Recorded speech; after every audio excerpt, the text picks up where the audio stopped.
que la séance est filmée et qu'elle sera retransmise sur la chaîne YouTube de la commune normalement à partir de jeudi.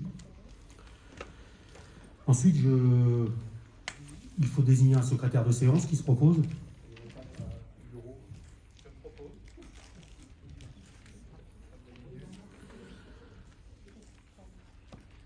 Donc, affaires générales, point numéro 1, approbation du... Ah non, il faut faire l'appel, pardon. Excusez-moi, on se calme. Madame Benoît. Pouvoir à Madame Roussel. Madame Briat. Madame Calvario. Présente. Madame Chabani. Madame Chalupet. Madame Daniel. Madame Hersan. Madame Joran. Madame Mbaye. Pouvoir à Madame Chalupet. Madame Monod. Madame Neveu. Madame Pain. Madame Papy. Madame Pinson. Madame Roussel. Madame Trémolière. Pouvoir à Monsieur Lejeune. Madame Vanelsu. Monsieur Blondel. Monsieur Bouffel. Pouvoir à Monsieur Collat. Monsieur Collat. Présent. Monsieur Koulibaly. Monsieur Darrois. Présent. Monsieur Disson. Présent. Monsieur Ferloni. Présent. Monsieur Grillat. Présent. Monsieur Jarry. Présent. Monsieur Legendre. Présent. Moi-même. Monsieur Leveigneur. Présent. Monsieur Saintier. Pouvoir à Monsieur Disson. Monsieur Tagersout. Absent. Monsieur Thierry. Présent. Et Monsieur Torel. Présent. Le quorum est atteint. Il m'a envoyé un message, Monsieur Tagersout, pour me dire qu'il allait avoir du retard, me demandant apparemment, il dit avoir envoyé un pouvoir, mais je ne sais pas.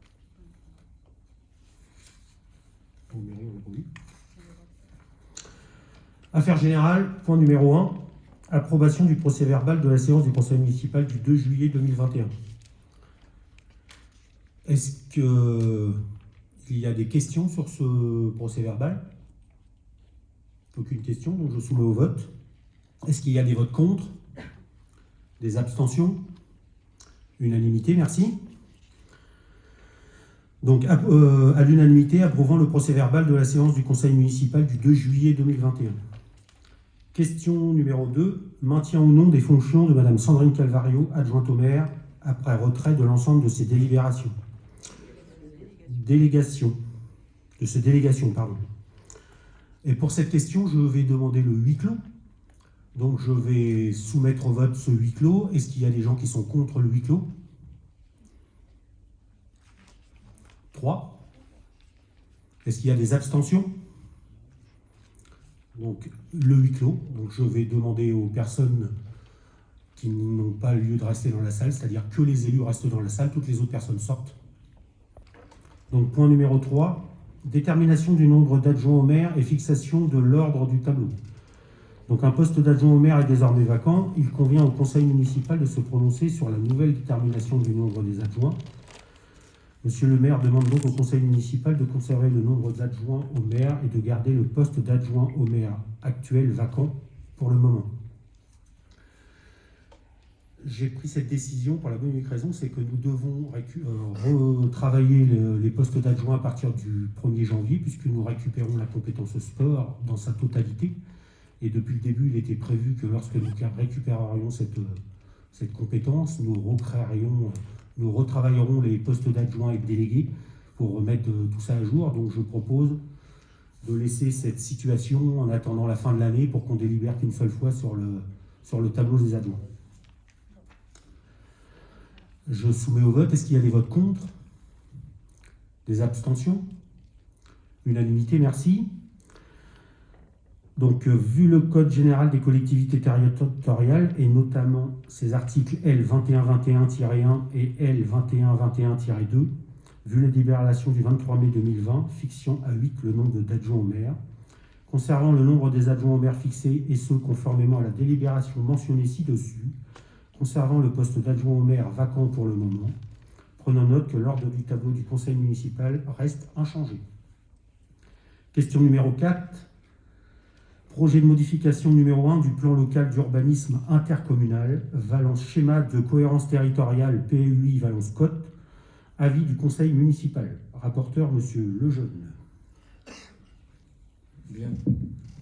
Par arrêté numéro 21A17 en date du 16 avril 2021, le président d'agglomération Seine-Nord a prescrit la modification numéro 1 du PLUI Valence-Côte et défini les modalités de concertation. Le PLUI Valence-Côte a été approuvé par délibération en date du 19 décembre 2019. Le Code de l'urbanisme permet l'évolution des documents d'urbanisme par la voie d'une procédure de modification. Dès lors qu'il s'agit de modifier le document sans dénaturer l'équilibre défini dans le projet d'aménagement et de développement durable. C'est le cas de la présente procédure. La présente modification a notamment pour objet de répondre au recours gracieux formé par M. le préfet de l'Eure le 6 mars 2020 à l'encontre du PLUI Valence-Côte, mais également de procéder à des rectifications mineures afin de faciliter la lecture et la compréhension du document. En effet, les modifications envisagées ont pour objet de reclasser des zones constructives situées en extension de la partie urbanisée existante en zone naturelle ou agricole et réduire la consommation foncière suite au recours gracieux de M. le préfet de l'Eure. De mettre en cohérence les documents du PLUI Valence-Côte avec le plan de zonage modifié. De mettre en cohérence et de compléter les servitudes d'utilité publique annexées au PLUI Valence-Côte. De procéder à des modifications du règlement et des orientations d'aménagement et de programmation, OAP, d'harmoniser certaines règles avec celles présentes dans le PLUI-H de l'agglomération Seine-Eure. Pour information, le H veut dire habitat. Dans le cadre du recours gracieux à l'encontre du PLUI Valence-Côte, M. le préfet de l'Eure estime que la consommation foncière permise par le document d'urbanisme est trop importante.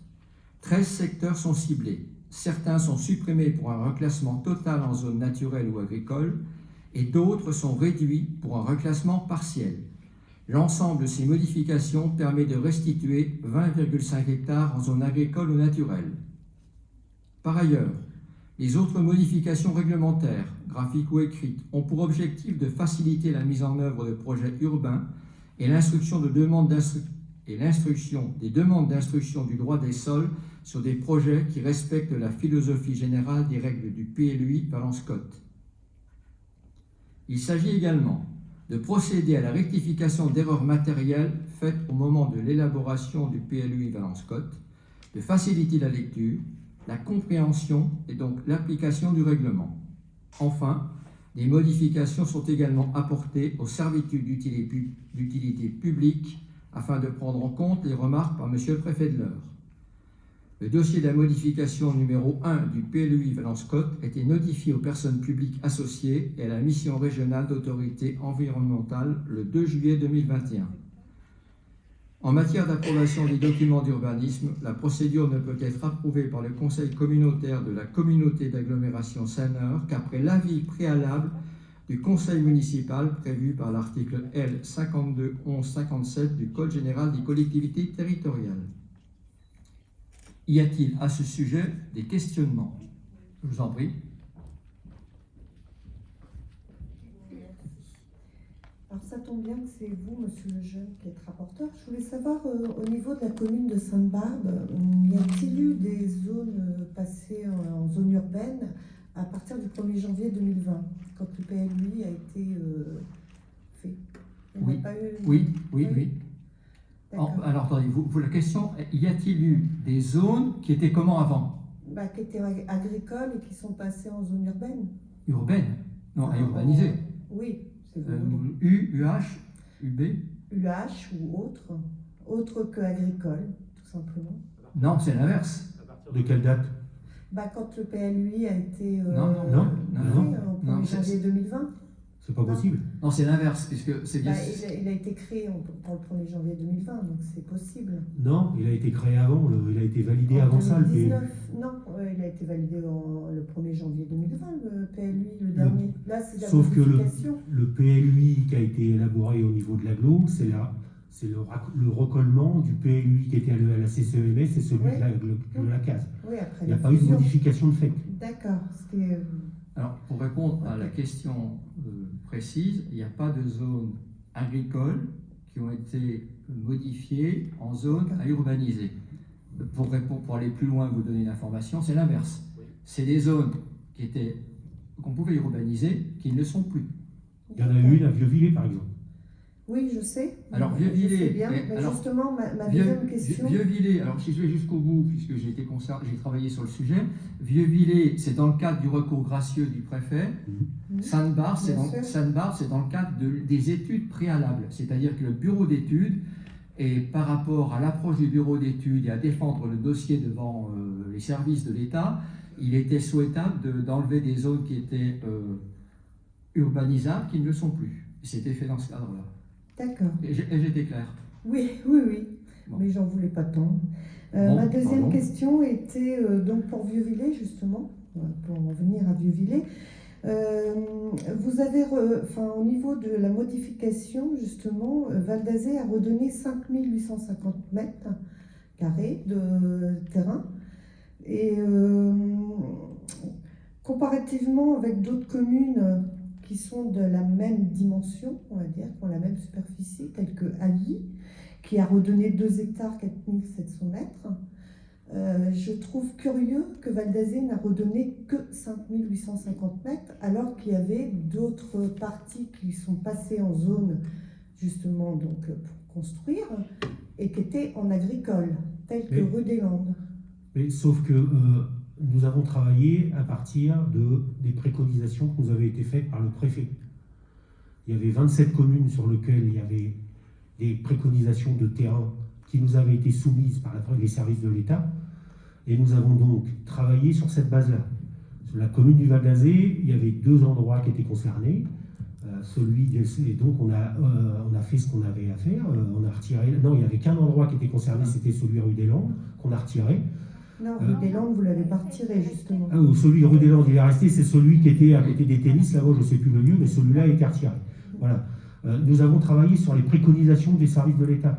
En l'occurrence, la commune d'Ailly était concernée par une beaucoup plus grande surface que celle à laquelle on est arrivé aujourd'hui, parce que l'histoire des terrains urbanisables sur la commune d'Ailly était différente de la nôtre. Il y avait des terrains qui étaient urbanisables depuis 25 ans, alors qu'il ne se passe rien, et qu'il n'est pas prévu de se passer quelque chose dans les 5 ou 6 ans qui viennent. Donc la préfecture nous avait demandé de retirer ces terrains-là. Et après, il n'y a pas d'histoire de surface en fonction de la grandeur de la commune. C'est vraiment une étude qui est faite situation par situation. Voilà. Mais combien de pourcents il avait demandé de révisable, le préfet? Je crois qu'en totalité, on était autour de 50 hectares. 50, oui. Voilà, le dossier aujourd'hui, nous on l'a travaillé, on était pratiquement arrivé à cette surface. Et donc voilà, c'est pour ça que le dossier aujourd'hui, il est arrivé chez le préfet. Normalement, sur les premiers retours que j'ai, ça doit le faire. Enfin, ce qui est surprenant quand même, c'est qu'on est la seule commune, on est la commune qui a redonné le moins sur toute l'ancienne commune. Mais parce qu'on est. Sur l'ancienne. Ça n'a rien à voir. Ça n'a rien à voir. Ça n'a rien à voir avec la taille de la Il n'y a pas de relation entre la taille de la commune et les surfaces redonnées. En fait, le terrain qui a été redonné sur notre commune, il a été redonné pour la bonne et unique raison, c'est qu'il n'était pas à l'intérieur du village et qu'il prenait sur de la terre agricole. Rue des Landes aussi, il n'est pas à l'intérieur et il est en terre agricole. Sauf que le préfet ne nous avait pas demandé de revenir sur cette surface-là, c'est tout. Voilà, parce qu'il laisse à toutes les communes qui en ont le souhait la possibilité de se développer, c'est tout. Et donc, nous avons travaillé essentiellement sur les surfaces, parce que le préfet avait demandé beaucoup plus que ça. Et on est arrivé à un compromis pour essayer de répondre à la question que nous avait demandé le préfet. Mais il n'y a pas... Enfin, après, pour répondre à votre question, il n'y a pas de relation entre la taille de la commune, les surfaces urbanisables et ce que le préfet nous a demandé. Le préfet, sur tous les retours qu'on avait faits, c'était vraiment sur les emprises directes sur la terre agricole, quand on sautait de l'autre côté d'une rue pour aller anticiper là-dessus. Voilà, c'est là-dessus que le préfet avait travaillé. Et en fait, le préfet, ce qu'il souhaite, c'est que les terres qu'on ouvre à l'urbanisation soient urbanisées dans la durée du plan qu'on met en place. Là, on avait un plan jusqu'en 2026. Et ce qu'il souhaitait, c'est que les terrains qui sont ouverts ou soient urbanisés, ou il y a un projet qui soit mis en place dessus. Il ne souhaite pas qu'il y ait des terres qui soient ouvertes à l'urbanisation et où il ne se passe rien. Donc voilà. Est-ce que dans la zone d'éco-parc, ils ont redonné des terres agricoles ou pas? Pas, je crois pas. Il y en a eu de redonner ailleurs, il y en a eu de redonner au Champ Chouette. Ouais. En l'occurrence, le problème, c'est qu'à Ecopark, il y a un certain nombre de... La partie Ecopark 4, elle est déjà en partie extrêmement avancée. Oui, mais il y a une partie qui vient jusqu'à Fontaine. Là, Je qui- sais, qui est oui, il y a une réservée. partie qui vient jusqu'à Fontaine, je sais. Ouais, mais mais bon, là, c'est. Après, Parce que bon, on redonne des terrains aux particuliers, mais les zones industrielles, 17 ans, mais. sauf que Ils font plus de le choix, dégâts, le choix qui a été fait par l'aglo, il y a un choix de développement d'activités, de parcs d'activités économiques. Bah oui, mais bon. Ah mais je suis pas tout, on n'est pas tout seul à décider. Non, je sais bien, C'est une mais décision c'est avec 60 communes, avec une C'est une politique. réflexion que je Oui, fais. oui, mais c'est une réflexion qui a eu lieu aussi et qui est aujourd'hui ouverte, puisque le développement, on est en train aujourd'hui de faire le projet de territoire pour les années qui viennent, et je peux vous assurer que cette discussion-là est à l'ordre du jour. Qu'est-ce qu'on fait demain? Est-ce qu'on continue à développer l'activité économique? Est-ce qu'on arrête? Est-ce que ceci? Est-ce que cela? Ça fait partie du projet de territoire dont on est en train de discuter aujourd'hui. Est-ce qu'il y a d'autres questions? Donc je sous. On met ça au vote. Y a-t-il des oppositions? Des abstentions? 3 abstentions. Donc la délibération, vu le Code général des collectivités territoriales, notamment l'article L 5211-57, vu le Code de l'urbanisme, notamment les articles L 153-36 à L 153-44 du Code de l'urbanisme relatif à la modification du PLU, vu la délibération numéro 15-202 en date du 9 juillet 2015 modifiant les statuts de la communauté d'agglomération Seine-Nord, vu l'arrêté préfectoral DRCL BCLI numéro 2015-59 en date du 7 décembre 2015 portant modification des statuts en conférant la compétence d'élaboration des documents d'urbanisme à la communauté d'agglomération Seine-Nord, vu l'arrêté préfectoral DELE BCLI 2019-15 en date du 14 juin 2019 portant création de la communauté d'agglomération Seine-Nord issue de la fusion de la communauté d'agglomération Seine-Nord et de la communauté de communes Eure-Madrid-Seine à compter du 1er septembre 2019, vu les statuts de la communauté d'agglomération Seine-Nord, vu la délibération du conseil communautaire de la communauté de communes Eure-Madrid-Seine numéro 07031115 en date du 3 novembre 2015 prescrivant l'élaboration du PLU intercommunal Valence schéma de cohérence territoriale et définissant les objectifs et modalités de la concertation, vu la délibération numéro 2019-339 en date du 19 décembre 2019 du conseil communautaire de la communauté d'agglomération Seine-Nord approuvant le plan local d'urbanisme intercommunal Valence schéma de cohérence territoriale de l'ancienne communauté de communes Eure-Madrid-Seine, vu l'arrêté numéro 21A17 du président de la communauté d'agglomération Seine-Nord en date du 16 avril 2021 prescrivant la modification numéro 1 du PLUI Valence-Côte et définissant les modalités de concertation.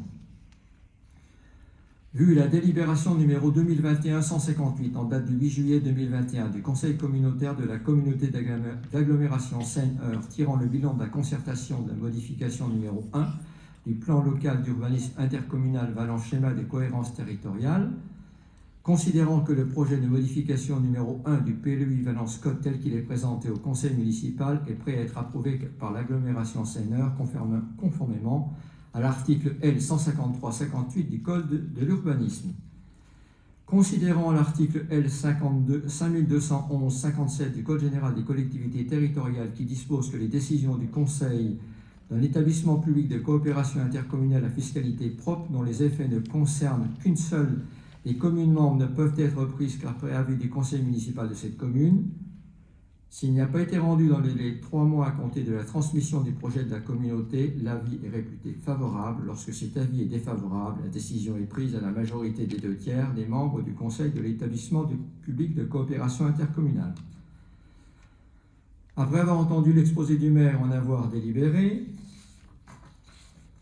décidant d'émettre un avis favorable à l'approbation de la modification numéro 1 du PLU Valence-Côte de la communauté d'agglomération Seine-Eure, disant que la délibération fera l'objet d'un affichage en mairie et sera transmise à la communauté d'agglomération Seine-Eure. Je suis désolé, c'était un peu long. C'est du formalisme, on y est passé. Comme information, je peux déjà vous dire qu'on a ouvert la modification numéro 2 du PLU.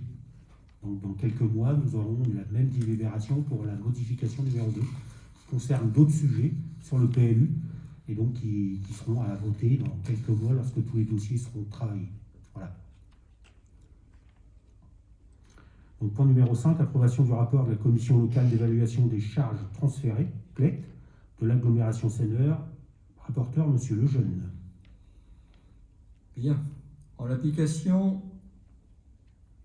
du paragraphe 1 du numéro 5 du 5 de l'article 1609 non-IS C du Code général des collectivités territoriales, la Commission locale d'évaluation des charges transférées de l'établissement public de coopération intercommunale est chargée d'évaluer le montant des charges transférées afin de permettre le calcul du montant de l'attribution de compensation à obtenir ou à verser à la communauté d'agglomération Seine-Eure en fonction des compétences transférées à cette dernière ou restituées aux communes.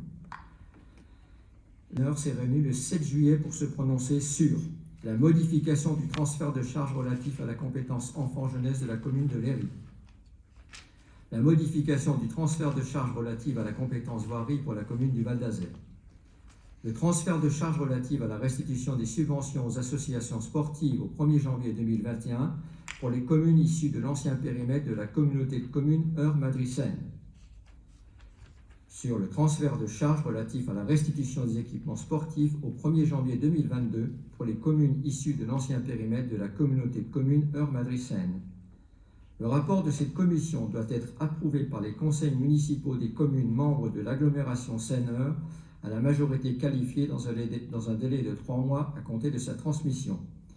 Il vous est donc proposé de délibérer ce soir. Le rapport de la CLEC était joint en annexe. Y a-t-il des questions sur ce rapport qui était joint en annexe? A-t-il été clair pour vous? Vous avez noté ce qui se passait pour le Val d'Azère?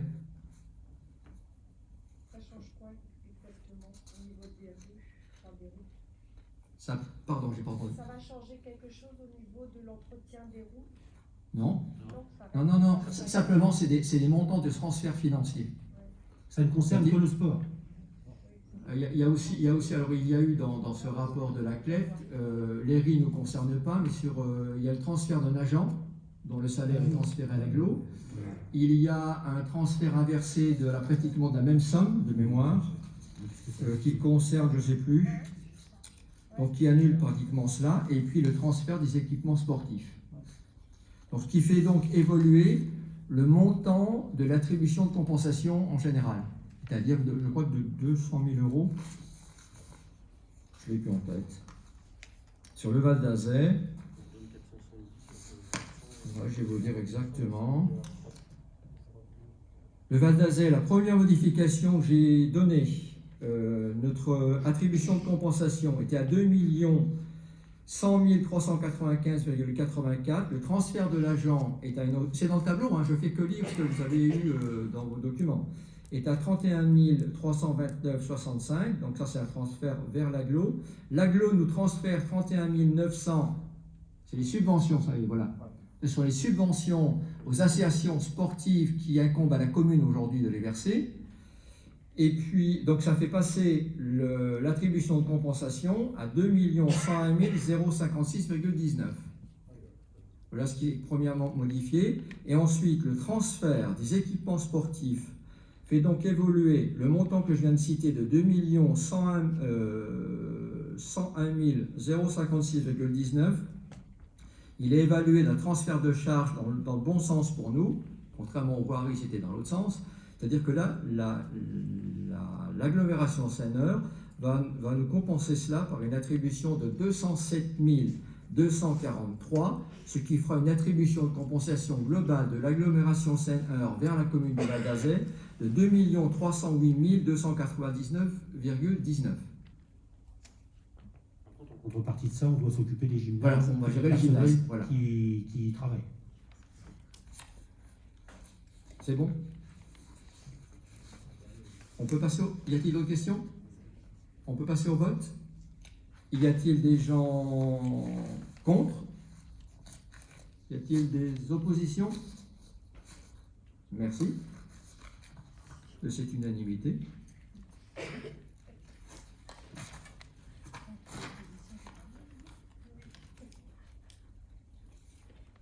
Ah oui, il faut que je lise là, oui, je suis habitué au fonctionnement. À l'agglo, je ne les lis pas.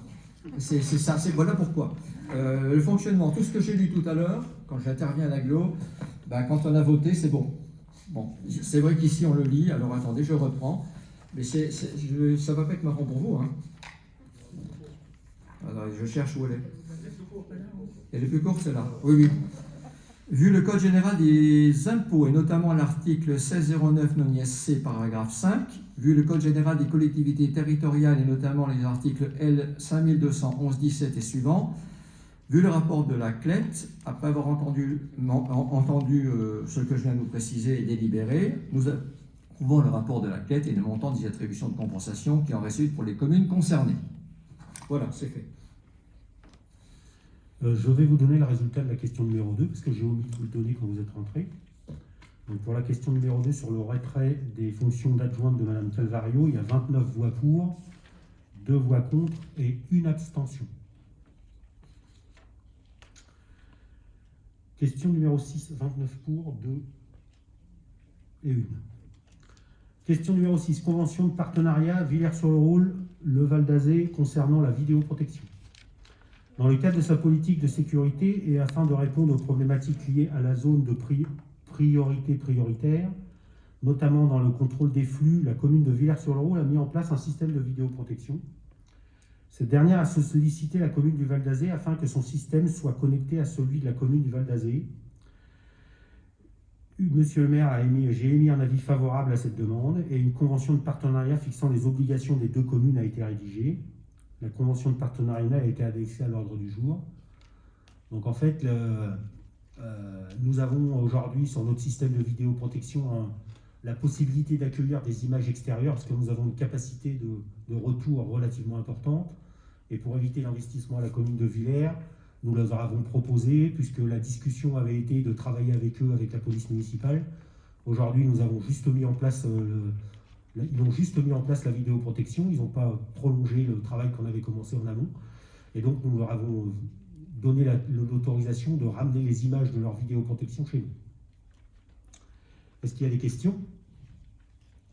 Donc, je vais soumettre au vote. Est-ce qu'il y a des votes contre? Des abstentions? Donc, unanimité, merci.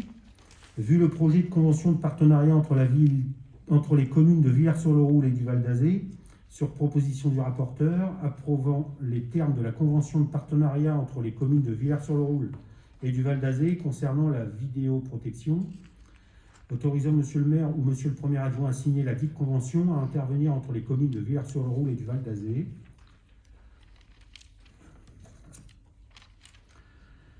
Question numéro 7, convention d'adhésion au service médecine du centre de gestion de l'Eure. La loi numéro 84-53 du 26 janvier 1984, modifiée, article 25, 2e et 4e alinéa, autorise les centres de gestion à passer des conventions pour l'exercice des missions facultatives. Un service médecine est proposé aux collectivités et établissements. Une convention portant sur les modalités d'exercice de la mission afférente doit être établie. Elle sera mise en œuvre dès signature par les parties. En cas de refus, à charge de la collectivité d'assurer ses obligations en termes de suivi médical et de ses agents pour tout autre moyen à sa convenance. Donc la convention d'adhésion est annexée au présent ordre du jour. Est-ce qu'il y a des questions? Alors, moi j'ai plusieurs questions. Je voudrais savoir déjà si c'est récemment que le centre de gestion propose ça ou si c'était déjà en place depuis longtemps. C'est pas récent?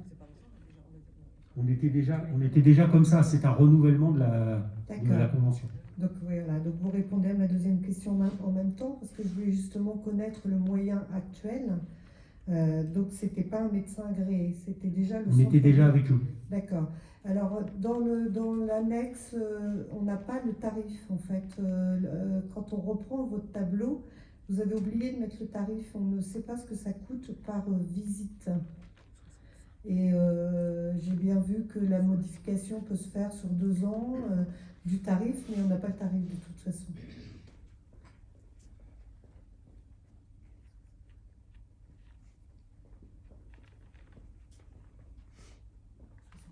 Après, j'imagine que ça reste à peu près Le tarif, pareil. c'est 65 € par agent. Ouais, si c'était déjà ça, le centre de gestion qui gérait. Oui. Ouais. Et puis, du coup, vous avez répondu à tout. Est-ce qu'il y a d'autres questions? Donc je vais soumettre au vote. Est-ce qu'il y a des votes contre? Des abstentions? Unanimité, merci. Vu le projet de convention, sur proposition de moi-même, autorisant le maire et le premier adjoint à signer la convention d'adhésion au service médecine, à intervenir entre la commune nouvelle Val d'Azé et le centre de gestion de l'Eure, autorisant le maire à procéder à toutes les formalités y afférentes, s'engageant à inscrire les crédits nécessaires au budget communal 2021 au compte 75 médecine du travail. Point numéro 8, convention de mise à disposition du référent signalement du centre de gestion de l'Eure. La loi numéro 84-53 du 26 janvier 1984, modifiée, article 25, 2e et 4e alinéa, autorise les centres de gestion à passer des conventions pour l'exercice des missions facultatives.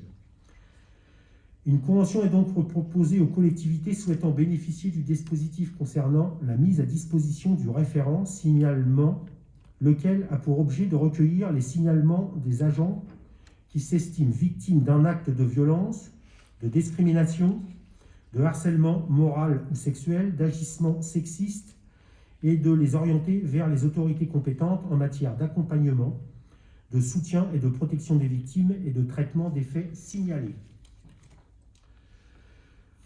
Toute tarification 2021 pour signalement traité par une collectivité affiliée, 365 €. La convention de mise à disposition est annexée au présent ordre du jour. Est-ce qu'il y a des questions? Même question, est-ce que c'est un renouvellement de convention ou une nouvelle convention? Là, c'est une nouvelle. C'est une nouvelle. Oui. Et à la demande de qui? En fait, qui a... C'est une proposition du centre de gestion et on adhère à cette proposition. Vous avez décidé d'adhérer, d'accord. Oui. Et est-ce que vous avez fait une petite étude, par exemple, est-ce que l'on sait combien de personnes vont demander une intervention? Est-ce que vous avez eu déjà le cas autrement? Non, vous n'avez aucune idée. Non, aucune. Parce que, a priori, les 365 €, c'est juste pour une mise en place d'un dossier pour après diriger les gens selon leurs problèmes, on va dire, chez un psychologue ou autre. Enfin voilà, c'est uniquement pour ça. Je trouve énorme le prix par intervention. Parce que s'il y a 10 demandes, on va vite monter 10 ou 15 demandes par an. Ça va, pour le budget, ça va monter très très vite. Oui, sauf que pour les agents de la collectivité, c'est un service qui nous est proposé, qu'on estime utile de mettre en place et j'espère ne jamais en avoir besoin, parce que ça veut dire que si on en a besoin, c'est qu'il y a des dysfonctionnements dans la gestion du personnel. Et voilà, quoi, ce service, on le propose et on espère ne pas en avoir besoin. C'est là l'intérêt de tout le travail qu'on fait aujourd'hui dans la politique de gestion du personnel. Oui, mais bon. C'est un peu cher quand même. Faut prendre la parole. Oui, c'est un peu cher, on est d'accord. Surtout que c'est juste pour diriger les gens, hein, c'est pas pour... C'est votre point de vue, voilà, je l'entends. Si la somme permettait d'un suivi avec un psychologue, ce serait bien, mais là, c'est un peu cher quand même pour... J'entends votre remarque, voilà, j'en prends note. Ensuite, est-ce qu'il y a d'autres questions? Ça paraît cher. Donc je vais soumettre au vote. Est-ce qu'il y a des votes contre? Est-ce qu'il y a des abstentions? Donc 3 abstentions. Donc sur le projet de convention, sur la proposition du rapporteur, autorisant le maire ou le premier adjoint à signer la convention de mise à disposition du référent signalement, à intervenir entre la commune nouvelle Val d'Azé et le centre de gestion de l'Eure, autorisant le maire à procéder à toutes les formalités y afférentes, s'engageant à inscrire les crédits nécessaires au budget communal 2021 au compte 6042, achat de prestations de services. Point numéro 9, comité de pilotage des sites Natura 2000 de la vallée de Seine-Amont, renouvellement des représentants. Rapporteur, Monsieur Lejeune. Dans son courrier du 3 septembre 2021, la direction départementale des territoires et de la mer de l'Eure indique que la collectivité est concernée par les sites Natura 2000 de la vallée de Seine-Amont. Un COPIL devrait se réunir d'ici la fin de l'année, conformément aux articles L 414 et R 414 du Code de l'environnement. Il est donc nécessaire que le représentant élu de chaque collectivité concernée par ces sites, ainsi que son suppléant, soit nommément désigné par son instance délibérante. Ce mandat leur permettra de participer au vote et de présenter leur candidature à la présidence du COPIL s'ils le souhaitent. Alors, si vous avez regardé les documents qui accompagnent ce point, on est concerné par une petite zone le long de la Seine. C'était en rouge sur la carte de mémoire. Une toute petite zone et une île. Et sur l'île de la Seine. Oui. Donc, on est concerné par Natura 2000, donc on est tenu d'avoir deux représentants, un titulaire et un suppléant. Il vous est proposé Philippe Collat comme titulaire et moi-même comme suppléant. Y a-t-il d'autres velléités de candidature dans cette salle? Y a-t-il d'autres candidats? Non? Y a-t-il des oppositions à la nomination des personnes citées? Des abstentions? Merci. Ah oui, je continue. Vu le courrier de la DDTM de l'heure mentionné préalablement, sur ma proposition, on désigne en qualité de représentant de la collectivité du comité de pilotage des sites Natura 2000 de la vallée de la Seine amont, Philippe Collat comme titulaire et moi-même comme suppléant. Question numéro 10. Syndicat intercommunal Gaillon-Aubevoie pour la construction, la gestion d'un complexe cinématographique SIGA 3C, désignation d'un délégué suppléant. Rappel, délibération du conseil municipal du 8 juin 2020 désignant les 2 délégués titulaires et 2 délégués suppléants au conseil syndical du SIGA 3C. Suite à la démission de M. Taguersout, délégué suppléant en date du 8 juillet 2021, il y a donc lieu de désigner un délégué pour le remplacer. Donc nous proposons Jean-Marie Lejeune. Est-ce qu'il y a d'autres personnes qui souhaitent être candidates à ce poste de suppléant? Non, donc je soumets au vote. Est-ce qu'il y a des votes contre? Est-ce qu'il y a des abstentions? Unanimité, merci. Vu les statuts du SIGA 3C, sur proposition de moi-même, désignant M. Lejeune, délégué suppléant au conseil syndical du SIGA 3C, en remplaçant de M. Taguersout, démissionnaire. Quartier d'Aubevoie, dénomination ou changement de nom de certaines voies. Il appartient au conseil municipal de choisir par délibération le nom à donner aux rues et aux places publiques.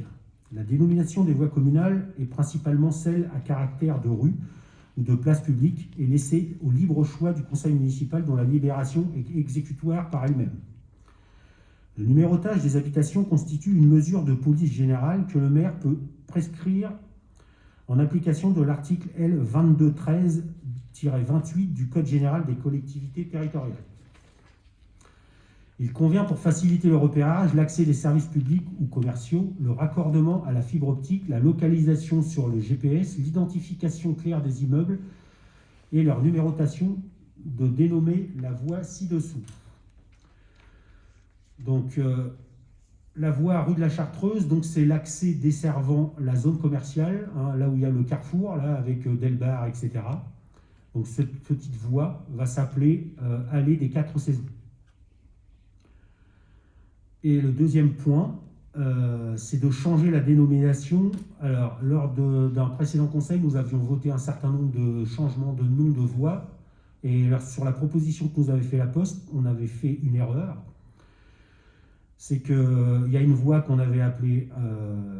on avait changé le nom de l'impasse du 8 mai pour l'appeler l'impasse des Vendanges, alors qu'il fallait changer le nom de l'allée des Vignes pour l'appeler impasse des Vendanges. Et au point numéro 3, d'abroger la délibération du 28 mai 2021 et de redonner le nom à l'impasse du 8 mai comme elle l'était avant. Est-ce qu'il y a des questions? Est-ce qu'il y a des votes contre? Des abstentions? 3 abstentions. Donc, sur proposition du rapporteur, décidant de dénommer une voie, de changer la dénomination d'une voie et d'abroger une partie de la délibération du 28 mai 2021 concernant le changement de nom de l'impasse du 8 mai, tel que mentionné ci-dessus. Point B, affaires financières, budget communal, décision modificative numéro 2, rapporteur M. Jarry.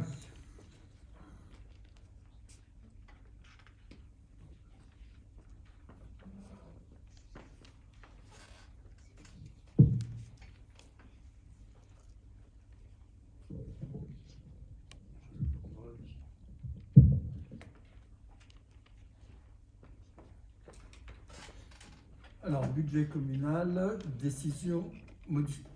Vous m'entendez? Décision modificative numéro 2. Donc, cette décision modificative, il faut peut-être la projeter.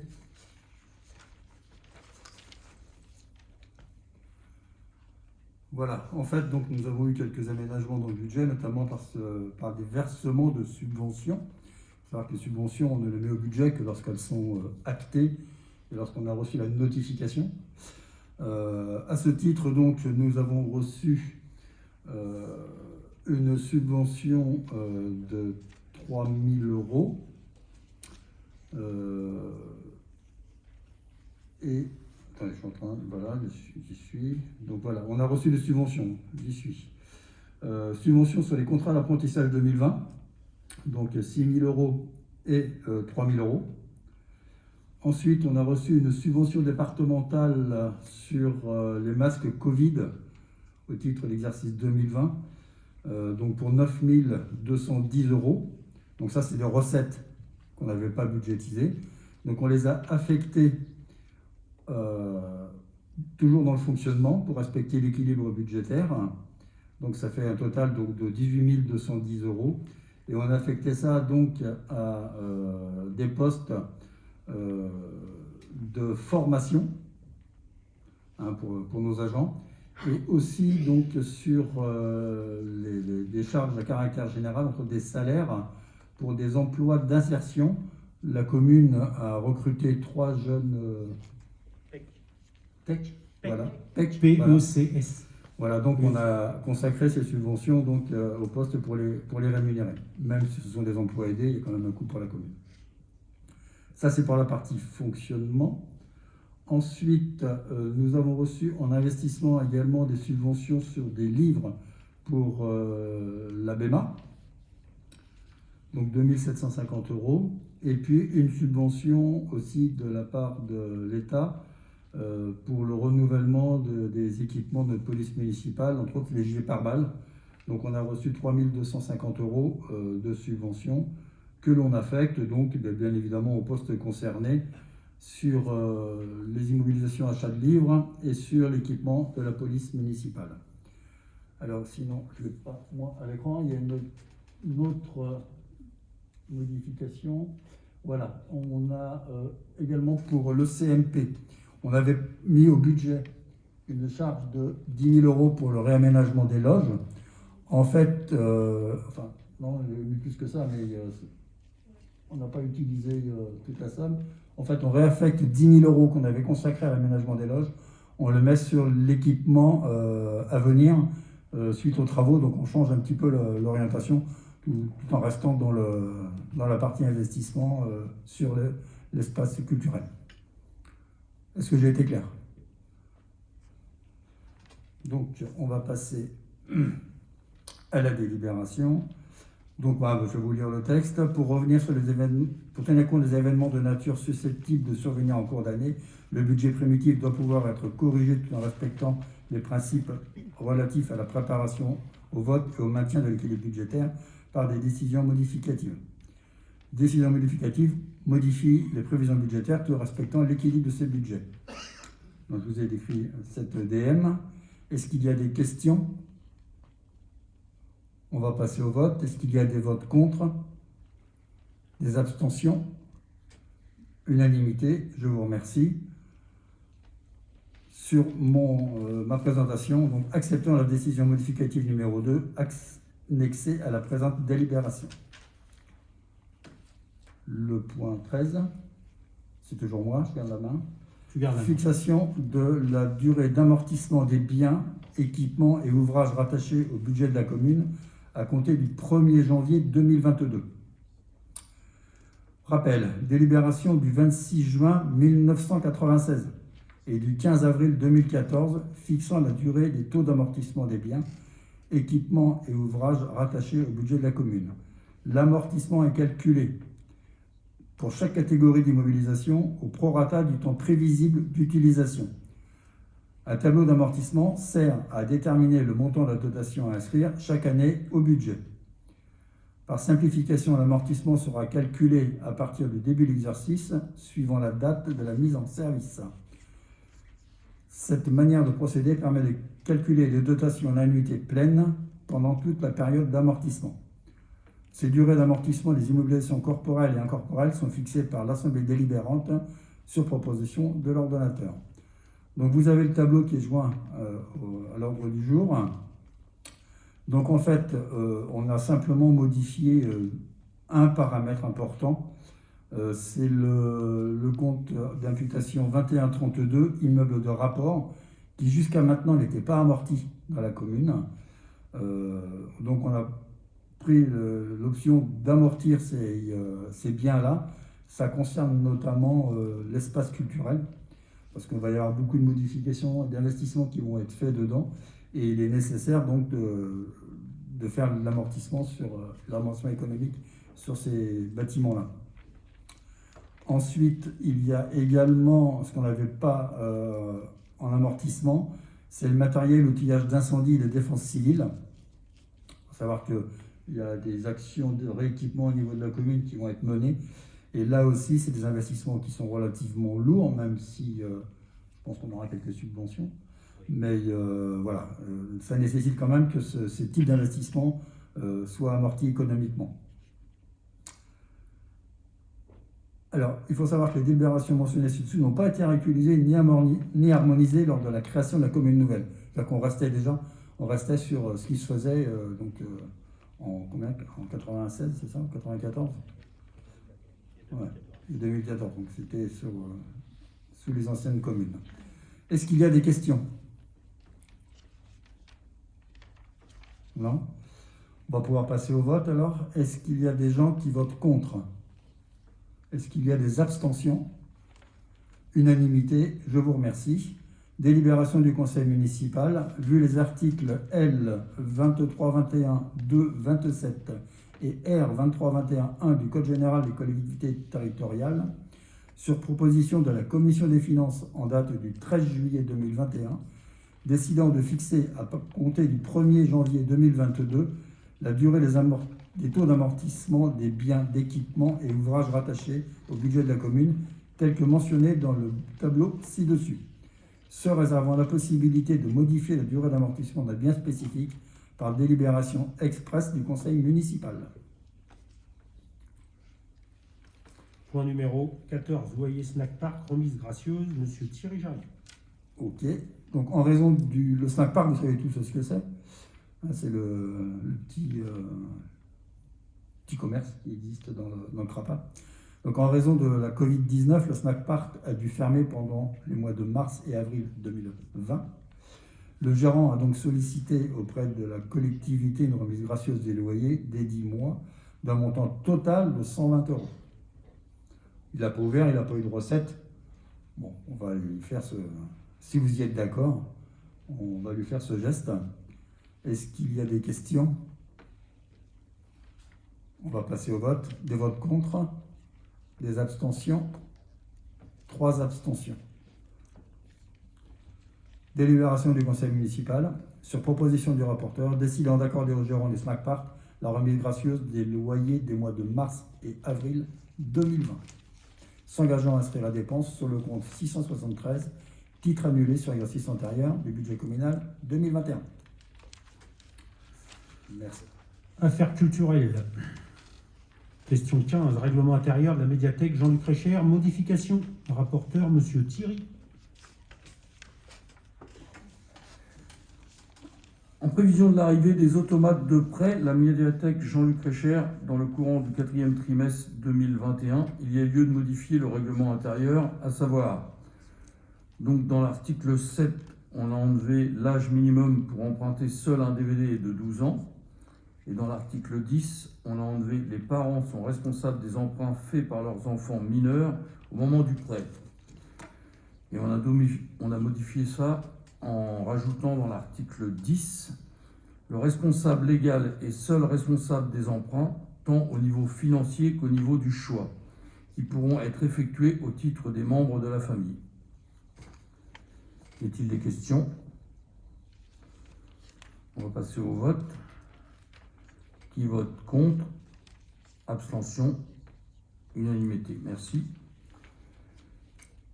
Délibération du Conseil municipal. Vu le projet de modification des articles 7 et 10 du règlement intérieur de la médiathèque Jean-Luc Récher, sur proposition du rapporteur, décidant à compter du 15 octobre 2021 de modifier les articles 7 et 10 du règlement intérieur de la médiathèque Jean-Luc Récher, tel qu'annexé en la présente délibération. Prenant note que les autres articles du règlement intérieur restent inchangés. D. Affaires diverses.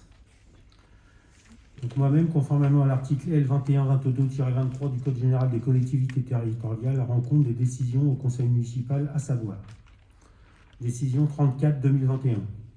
Conclusion d'un avenant numéro 1 en plus-value au marché de la société BCR 6 à Saint-Léger du Bourdonny, 76 160 d'un montant de 925,60 € hors taxes, concernant l'extension du préau de l'école Les Prunus. Décision 35-2021, acceptation d'un remboursement de Groupama de 1 500 € suite à la dégradation d'une borne d'incendie et à la réfection du trottoir sur la rue de la Céramique, quartier d'Aubevoie, le 26 février 2021. 36-2021, conclusion avec la société Nord-Est Restauration 6 à Mont-Saint-Aignan pour une durée de 2 ans renouvelable une fois, un marché de prestations de services relatifs à la préparation et à la livraison de repas en liaison froide pour les cantines municipales du Val d'Azé. Coût du repas, septembre 2021, élèves 2,29 € TTC et adultes 2,80 € TTC. Décision 37-2021, conclusion d'un avenant numéro 1 avec le groupement AACD Isegel Best Acoustibel, représenté par le cabinet AACD 6 à Vernon, ayant pour objet la modification du mois 0 du marché et de prendre en compte comme mois 0 le mois de février 2021 et non le mois de février 2020. Décision 38-21, conclusion d'un avenant numéro 1 avec la société Bueil Publicité 6 Bueil à Bueil, ayant pour objet de modifier et de proposer de 3 années la durée du marché de prestations de services pour l'exploitation du mobilier urbain sur la voie publique, non ouvert à la perception de redevances, et ce, suite à la demande de la commune de bénéficier de l'évolution du patrimoine des mobiliers urbains sur le parcours de la nouvelle ligne de bus entre Louviers et la gare du Val d'Azé. Décision 39-2021, fixation de la participation demandée à toute personne désireuse d'assister à l'un des spectacles organisés à l'espace culturel Marcel Pagnol du 11 septembre 2021 au 12 juin 2022. Décision 40-2021, conclusion d'une convention de coordination en matière de sécurité et protection de la santé avec la société Cali-Consult Sécurité à Heudebouville concernant la phase 1 des travaux de réhabilitation et d'extension de l'espace culturel Marcel Pagnol, et ce pour un montant de 2 376 € TTC. Décision 41-2021. Conclusion d'une convention de coordination en matière de sécurité et protection de la santé avec la société Cali-Consult Sécurité 6 à Heudebouville concernant la phase 2 des travaux de réhabilitation et l'extension de l'espace culturel Marcel Pagnol, et ce pour un montant de 4 464 € TTC. Décision 42-2021.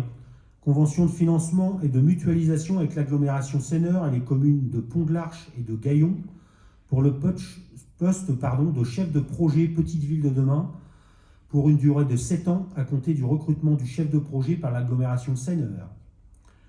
Décision 43-2021, acceptation du remboursement par Groupama Centre de la somme de 504 € pour la dégradation de Potelé-Bleu, rue Saint-Fiacre. 44-2021, remboursement Groupama Centre pour la somme de 455,80 €, dégradation de Potelé-Bleu entre le 62 et le 64 rue Saint-Fiacre. Décision 45-2021, remboursement Groupama Centre pour la somme de 361 € suite à la dégradation d'une lisse en bois résidence Le Chemin Vert. Décision 46-2021, annulation de la décision 39-2021 et fixation de la participation demandée à toute personne désireuse d'assister à l'un des spectacles organisés à l'espace culturel Marcel Pagnol du 11 septembre 2021 au 12 juin 2022. Décision 47-2021, annulation de la décision 38-2021. Décision 48-2021, conclusion d'un avenant numéro 2 en plus-value du marché de la société BCR 6 à Saint-Léger du Bourdonny d'un montant de 988,40 € hors taxe concernant l'extension du préau de l'école Les Prunus. Et enfin, décision 49-2021, Acceptation d'un remboursement de Groupama Centre-Manche de la somme de 149 € suite à un dépôt de plainte remplacement d'un lampadaire dégradé rue Maurice Ravel, quartier d'Aubevoie. Et j'ai 3 autres informations. Il a été publié le fait qu'il y a une enquête publique qui est ouverte pour l'implantation de la société Skytech sur le site de Carré-les-Fouchés. Donc il y a le commissaire enquêteur qui vient à différentes dates à la mairie pour écouter vos questions et reprendre vos doléances si besoin. Donc les dates, le 13 septembre étant passé, il reste le 25 septembre, le samedi 25 septembre de 9 h à midi, le mercredi 6 octobre de 14 h à 17 h et le vendredi 15 octobre de 14 h à 17 h. Le dimanche 26 septembre, il va y avoir la foire à tout au quartier d'Aubevoie sur la place de l'Agora. Le cross du collège va être organisé le 22 octobre et il n'aura pas lieu comme d'habitude sur la rue de Verdun et dans la rue d'Aubevoie, mais il aura lieu cette année sur la plaine entre l'école du Grand Charlemagne et le chemin vert, et même dans la résidence du chemin vert. Il utilise tout ce plateau, toute cette zone naturelle pour organiser le cross, pour éviter d'utiliser les routes, pour simplifier aussi l'organisation. Et ça sera le matin du 22 octobre. Et la dernière information, c'est que le prochain conseil municipal se tiendra dans notre salle de conseil à la mairie, puisque le préfet nous ordonne qu'à partir du 1er octobre, nous devons réintégrer les salles de conseil municipal. Oui. Oui, depuis le 1er septembre, vous avez tous été au courant, enfin vous avez tous constaté qu'il y a 2 lignes de bus qui ont été mises en place. Une qui part de Louviers, qui rejoint la gare de Gaillon-Aubevoie, en passant par la commune de Vieux-Villers et la commune de Gaillon. Et l'autre qui part de la gare, qui traverse Gaillon, qui traverse le Val d'Azé, qui retourne à la gare. Voilà, ces 2 lignes ont été mises en forme depuis le 1er septembre. La ligne du Val d'Azé travaille du lundi au samedi et la ligne sur Louviers travaille du lundi au dimanche. Voilà. Peut-être compléter l'information qu'a donnée Philippe. Je pourrais peut-être compléter l'information qu'a donnée Philippe Collard. Il existe également, en complément de ce que vient de préciser Philippe Collard sur les lignes de bus, concernant le village de Sainte-Barbe, il existe le transport à la demande qui est installé. Il est installé au Ménilgos et j'en ai fait la demande cette semaine. Il sera installé sur les arrêts de bus du village et du village et du Ménil-Béguet. Donc il n'y aura pas de souci. Donc voilà, c'était important de le préciser. Et Sainte-Barbe n'est pas Vieux-Villers. Il n'y a pas de demande. Mais non, le bus passe, il y a un arrêt à Vieux-Villers. Oui, j'ai bien compris, mais vous dites que c'est possible à la demande sur Sainte-Barbe, mais pas sur Vieux-Villers. Mais non, parce qu'il y a une ligne de bus qui passe chez vous. Ah, parce qu'il ne passe pas là. Non. D'accord. Mais il n'y a On pas faut le demander, il n'y a pas d'arrêt. d'arrêt. Il n'y a pas d'arrêt. Alors, sur les lignes, voilà, sur les lignes que précisait Philippe Collard, il n'y a pas d'arrêt, alors qu'il y a un arrêt de ville. Il y en a un au Piste Renault également, pour ceux qui savent. Oui, mais c'est dans l'intérieur du site Renault, donc c'est pour ça que c'est pas accessible. C'est à l'intérieur du site Renault. C'est pour ça que c'est pas accessible aux habitants de Sainte-Barbe. Bon, ma question n'était pas pour ça. En fait, j'ai vu que vous aviez fait un avenant au niveau des travaux pour les écoles. Et moi, je voulais savoir où s'en étaient justement les travaux qui ont été repoussés. Les travaux qui ont été repoussés, c'est les travaux concernant la remise en état de l'école, la cour d'école du Grand Charlemagne. Donc ils sont poussés d'un an. Ils sont repoussés d'un an. D'accord. Puisque pour faire ces travaux-là, nous avons besoin d'un délai de 2 mois de congé. Et comme nous n'avons pas eu les entreprises n'ont pas voulu s'engager pour le juillet et août 2021, puisque pour eux les délais étaient trop compliqués ou trop courts. Donc on ne peut pas faire ces travaux-là sur les petites vacances. Donc nous repoussons ces travaux à l'année prochaine. Et nous allons donc dès le mois de janvier repasser les appels à candidature pour les entreprises pour faire ces travaux au mois de juillet et août l'année prochaine. Voilà. Alors ça concerne la cour d'école, le cheminement pour aller à l'école du Petit Charlemagne. Et donc voilà, tous les autres travaux ont été réalisés, les selfs, les travaux du préau, les autres travaux ont été réalisés. D'accord. Et ma deuxième question était concernant Vieux-Villers. Il y a quelque temps, les lampadaires ont été dégradés et on ne sait pas non plus où ça en est. Ça en est qu'on va remplacer les lampadaires, puisqu'aujourd'hui, on ne sait pas qui les a dégradés. Donc il y a 2 lampadaires qui ont été tordus, on a fait un dépôt de plainte. Et avec notre assurance, le dossier des assurances va va faire travailler, mais ça va être, il y a une partie qui va être à notre charge, évidemment. Il n'y en a pas eu Il y en 3? a 3. Ah oui, il y en a peut-être 3, oui. Il y en a 2 d'un côté et un de l'autre. Il y en a 3, oui, bah voilà. Pour les 3, ça sera le même remède. Et donc, on n'a pas d'ordre d'idée quand ça va se faire, d'être remplacé? Bah, quand la procédure avec les assurances et tout ça va être aboutie, parce que comme vous le savez, ça demande un peu de temps, et quand je pense quand les lampadaires vont être disponibles, parce qu'aujourd'hui on a un vrai souci de livraison du matériel. Hein, on avait des éclairages à installer dans certains cheminements piétons, et comme on a des problèmes d'approvisionnement, enfin l'entreprise qui doit faire ses travaux a des problèmes d'approvisionnement, ces travaux ne sont pas faits, et pour les lampadaires, je pense que c'est le même problème. Mais ça va être, voilà, ça va prendre le temps, mais ça va être fait. Parce qu'il y en a un, celui qui est rue de l'église, il est très très penché. Mais je sais, il est très penché, oui, mais dès qu'on va avoir les lampadaires, on va les remettre en état. Ben non, apparemment. Il y a eu une enquête de fait.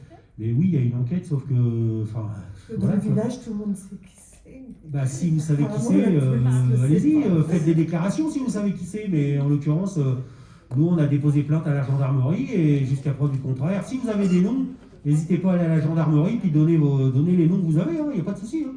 Nous au contraire, si ça pouvait nous éviter d'avoir à payer le complément des lampadaires, vous êtes élu, vous avez le droit d'aller donner les noms. Si vous êtes sûr de ce que vous avez avancé, il n'y a pas de souci. Hein. Ah bah, ils ont été vus, donc. Bon, bah...